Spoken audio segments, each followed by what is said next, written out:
হাবিবুল্লাহ আমাদের এক বন্ধু। আমরা একসাথে পড়াশোনা করতাম। আমরা মাদ্রাসার বোর্ডিংয়ে খেতাম, আর ও বাসায় খেত। মাদ্রাসা থেকে একটু দূরে ওর বাসা। একদিন দুপুরবেলা ও বাসায় খেতে গেল, তারপরে আর আসলো না। পরে ওর খোঁজ নিতে গিয়ে যা শুনলাম, ও খাওয়া দাওয়া করে মাদ্রাসার দিকে আসছিল।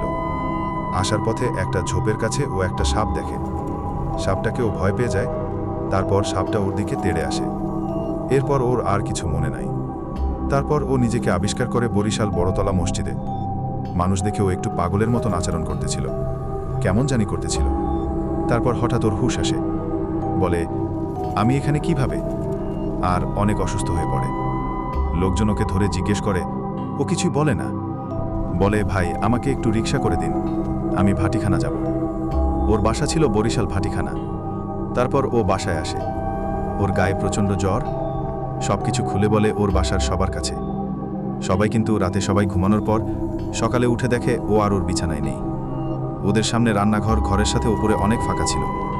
এছাড়া আর এমন কোনো জায়গা ছিল না যেখান থেকে ও হেঁটে চলে যাবে। তারপর এক হুজুরের কাছে ওর ফ্যামিলি যায়। সেখানে যে হুজুর জানালো যে ওকে জিনে নিয়ে গেছে। ওকে ফিরিয়ে আনা হয় এবং জিনদেরকেও বন্দি করা হয়। গল্পটা সত্য ঘটনা। এই গল্পের বাকি অংশ শুনতে চাইলে সাবস্ক্রাইব করে কমেন্ট করে জানাবেন।